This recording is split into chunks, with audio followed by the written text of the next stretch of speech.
Hello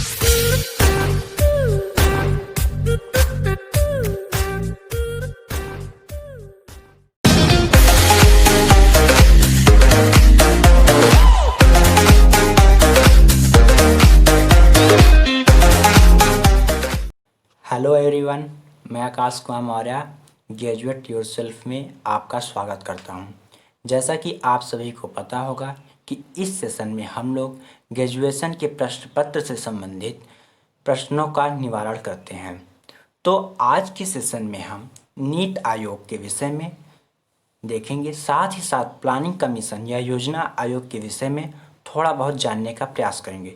जैसे कि योजना आयोग की स्थापना कब व किसने की और वे कौन सी मूलभूत कमियां थी जिनके कारण योजना आयोग को स्थानांतरित करके नीति आयोग को लाया गया, अर्थात योजना आयोग को रिप्लेस करके नीति आयोग की स्थापना क्यों की गई। सर्वप्रथम आइए योजना आयोग को समझते हैं। योजना आयोग क्या है?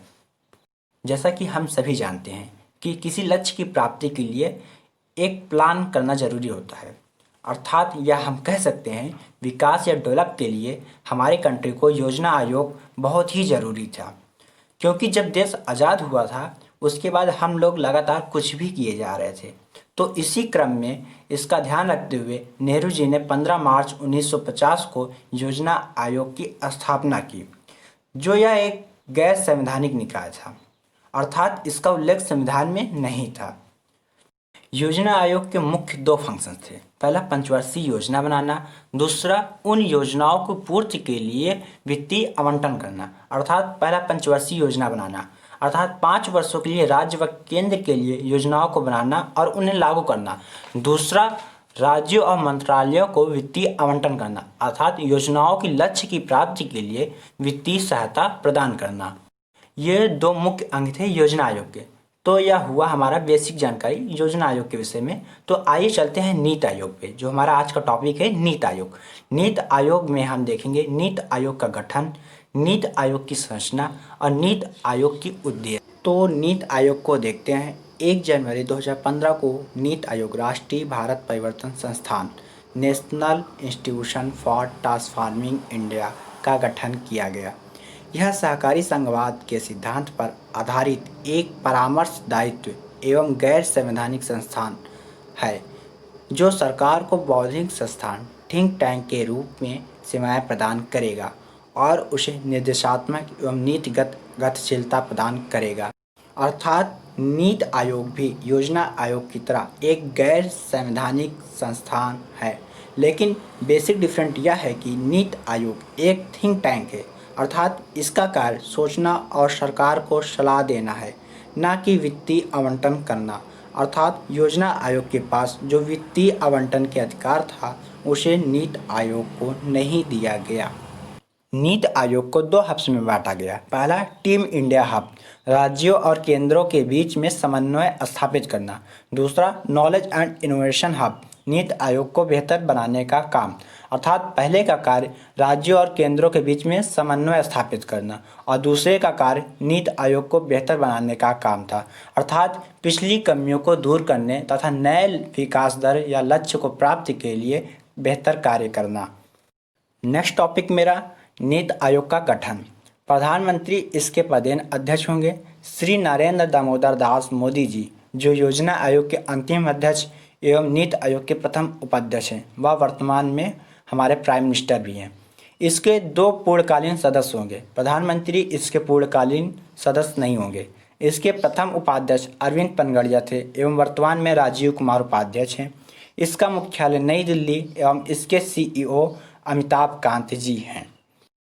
नीति आयोग की प्रशासनिक संरचना।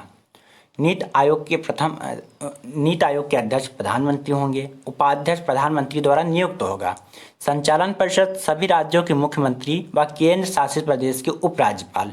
क्षेत्रीय परिषद विशिष्ट क्षेत्रीय मुद्दों को संबोधित करने के लिए प्रधानमंत्री या उसके द्वारा नामित व्यक्ति अर्थात उपाध्यक्ष मुख्यमंत्री और राज्यपालों की बैठक की अध्यक्षता करता है। तदर्थ सदस्य अग्रणी अनुसंधान संस्थानों से बारी बारी 2 पदेन सदस्य चुने जाएंगे। पदेन सदस्यता प्रधानमंत्री द्वारा नामित केंद्रीय मंत्रिपरिषद के अधिकतम 4 सदस्य हो सकते हैं। मुख्य कार्यकारी अधिकारी अर्थात सीईओ भारत सरकार का सचिव जिसे प्रधानमंत्री द्वारा एक निश्चित कार्यकाल के लिए नियुक्त किया जाता है। विशेष आमंत्रित प्रधानमंत्री द्वारा नामित विशेष क्षेत्रों के विशेषज्ञ। वर्तमान में नीति आयोग के अध्यक्ष प्रधानमंत्री अर्थात प्राइम मिनिस्टर मोदी जी हैं। उपाध्यक्ष राजीव कुमार जी हैं एवं सीईओ अमिताभ कांत जी हैं।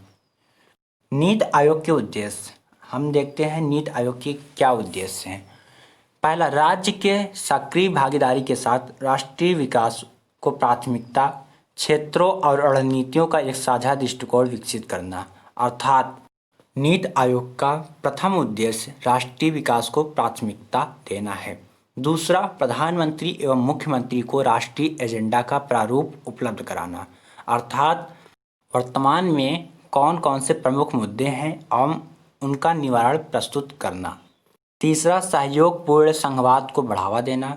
चौथा, ग्राम स्तर पर विश्वसनीय योजना तैयार करना एवं विकसित करना। पांचवा, आर्थिक कार्यनीति में राष्ट्रीय सुरक्षा के हितों को शामिल करना। अर्थात आर्थिक कार्यों के साथ साथ राष्ट्रीय सुरक्षा एवं पर्यावरणीय सुरक्षाओं को हितों को भी ध्यान में रखना है। समाज के उन वर्गों पर विशेष रूप से ध्यान देना जिन तक आर्थिक प्रगति से उचित प्रकार से लाभान्वित न हो पाने का जोखिम है।